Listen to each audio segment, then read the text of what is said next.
Olá, nono ano do ensino fundamental, tudo bem? Nessa semana 4 da nossa apostila 2, a gente trabalha nessa sequência com a Primeira Guerra Mundial, as causas da Primeira Guerra Mundial, quer dizer, o que provocou a Primeira Guerra Mundial. E vocês devem se lembrar que lá no nosso comecinho das nossas aulas, no mês de fevereiro até o comecinho de março, a gente estava falando desse assunto. A Primeira Guerra Mundial, nós assistimos a trechos do filme Cavalo de Guerra. Lembra aquela história, triste história, né? Durante a Primeira Guerra Mundial, 1914 a 1918, de 8 a 10 milhões de cavalos morreram no conflito. Né? Então era uma guerra que ainda usava muito a cavalaria e o cavalo para transportar o armamento, para transportar soldados. Né? Então a cavalaria ainda tinha uma importância muito grande, coisa que na Segunda Guerra já não tinha mais, né?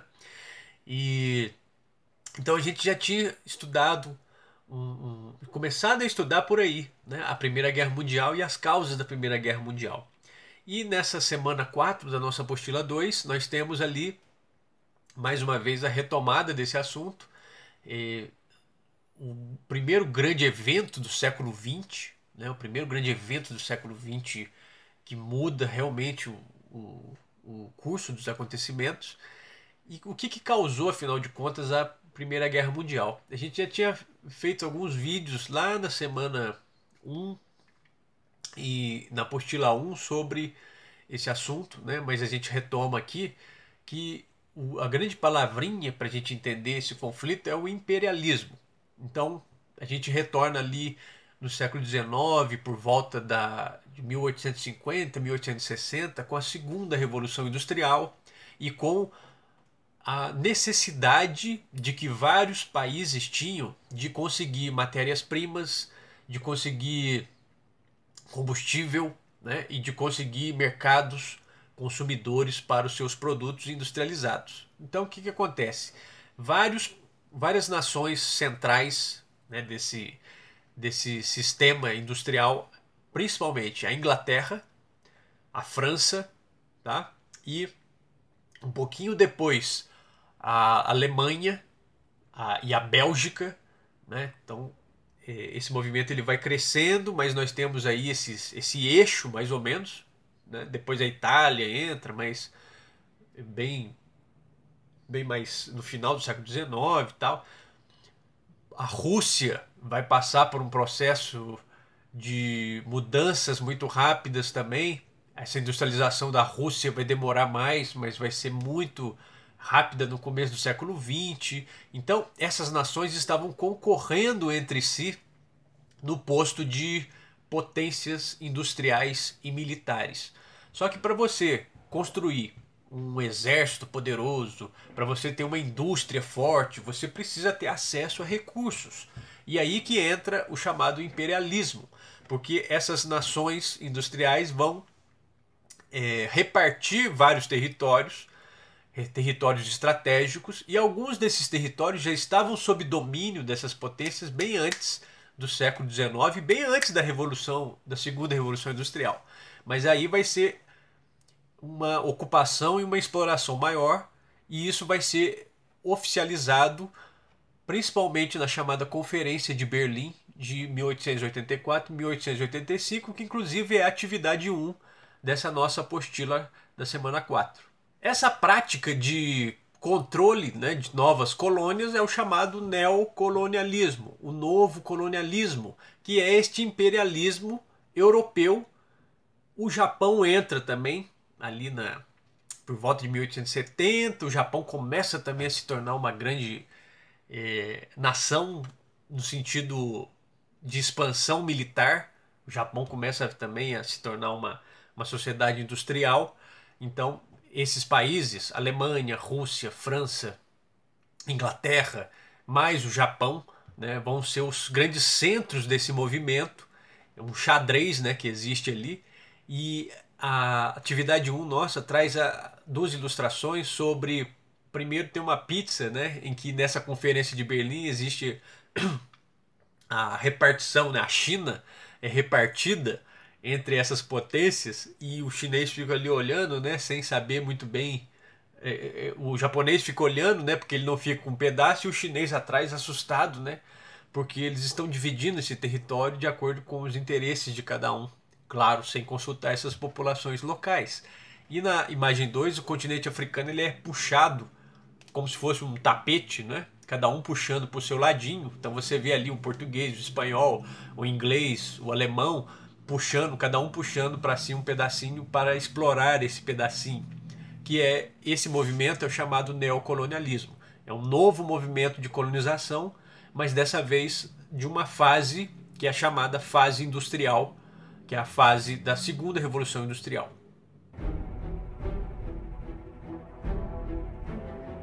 E qual a justificativa dessa política imperialista europeia, como é o terceiro ponto, né, dessa pergunta? O objetivo era conseguir, como eu falei, matéria-prima, mercados consumidores, mão de obra, ou seja, elementos para estímulo das suas indústrias nacionais.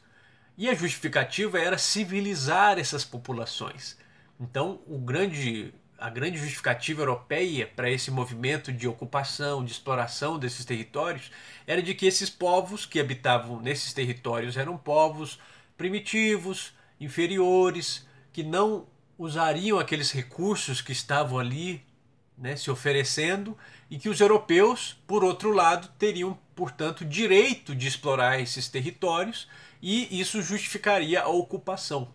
É o momento, né, das chamadas ações civilizadoras ou missão civilizatória do homem branco. E aí o homem branco vai ser identificado como esse homem branco europeu, né, que vai ser colocado como um homem superior aos demais seres humanos. E é também neste momento que vai surgir mais seriamente, né, o conceito de raça. Então, o racismo ele já existia em várias sociedades, em vários momentos da história. Mas o racismo, como nós entendemos hoje, que é essa uma classificação de grupos branco, amarelo, preto, pardo, isso surge nesse momento em que os europeus colocavam esse elemento branco deles, né, o branco europeu, como alguém superior aos demais povos do planeta. E isso justificaria essa ação de exploração sobre os outros povos.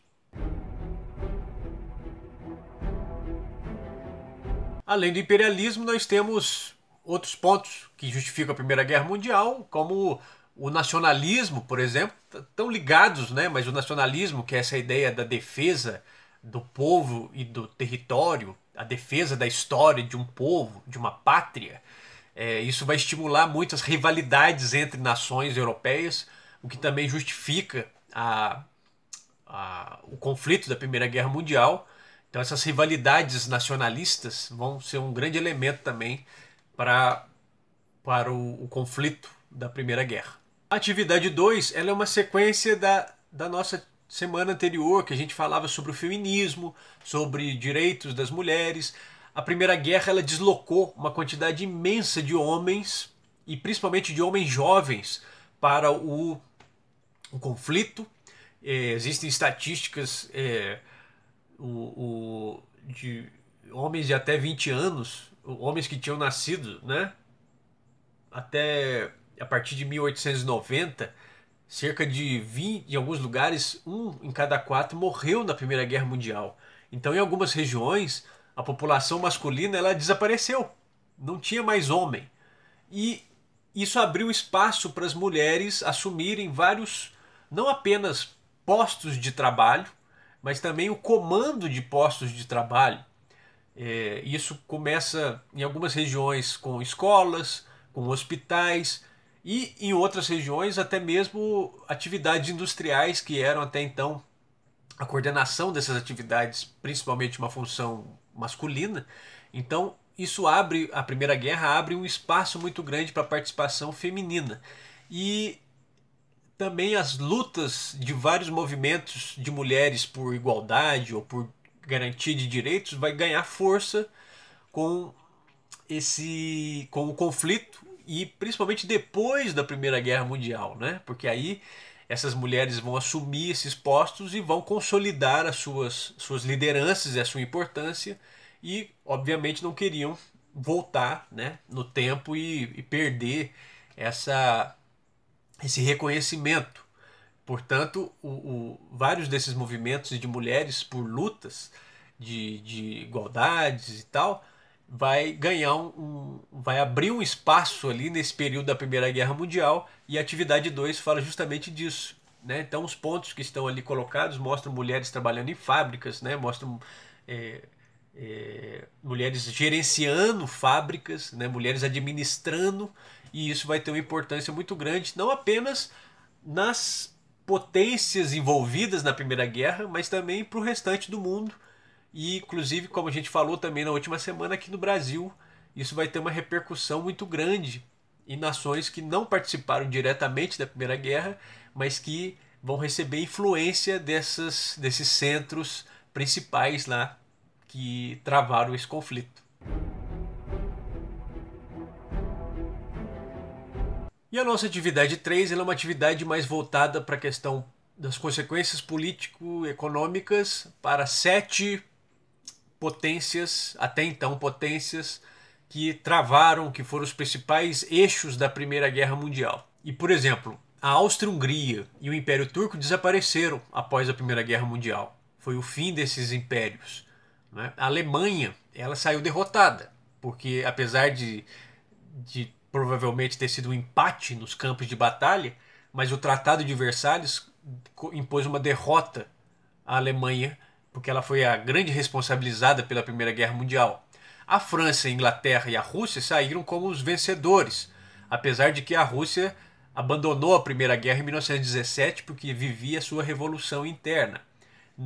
Não é mencionado ali os Estados Unidos, que entrou a partir de 1917, foi decisivo no desfecho final dessa guerra. A Itália ficou no meio do caminho, porque ela começou a guerra de um lado, terminou de outro lado, ela terminou ali no empate. A gente pode dizer num empate, mas um empate em que ela perdeu mais do que ganhou. E as consequências, né? Na Alemanha e na Itália, o surgimento do fascismo, dos movimentos de ditadura que queriam uma revanche. A Rússia, ela viveu uma revolução socialista interna, com certeza tem o fato da Rússia participar da Primeira Guerra ainda com o regime antigo do absolutismo, do czar, e com uma grave crise social, fome, miséria e violência. Isso teve um impacto também na Rússia, no sentido de acelerar a revolução socialista na Rússia. A França e a Inglaterra mantiveram a sua condição de primeiro e segundo postos industriais no mundo. A Inglaterra como no mundo, não, na Europa, porque os Estados Unidos superam a Inglaterra a partir do fim da Primeira Guerra Mundial como potência industrial. Mas na Europa, França e Inglaterra, após a Primeira Guerra, ainda continuaram a ser as grandes potências do mundo europeu, potências industriais e econômicas do mundo europeu.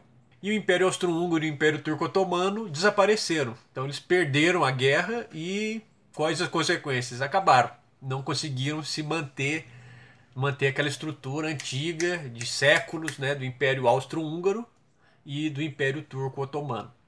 Então são algumas dessas mudanças, né, dessa situação final da Primeira Guerra e das consequências para estas potências. Na página 72 do nosso livro você pode encontrar mais informações sobre essa questão, tá? Página 72. Então, é isso. No mais, nós encerramos essa semana 4 da nossa apostila 2 e vamos aguardar. Espero que nós não tenhamos uma apostila 3 para que nós pudéssemos voltar para a sala de aula, mas isso depende da gente, né? Então, infelizmente, a gente ainda tem que aguardar o desenrolar dessa pandemia, o desenrolar dessa situação toda, mas mandem dúvidas, entre em contato, mandem sugestões, tá? Porque nós estamos aqui para isso, para ajudar um pouco nesse momento, para esclarecer, para conduzir, para orientar nesses estudos, para que a gente não perca esse foco. Eu sei que é uma situação muito difícil, muito chata, mas que, né, no momento é o que nós podemos fazer, certo? Então, no mais, saudade de todo mundo e fiquem bem. Como eu falei, entre em contato, não deixe de entrar em contato, certo? Então, vamos encerrando aqui a nossa semana 4 da nossa apostila 2. Muito bem. Boas leituras aí, gente. Tchau, tchau.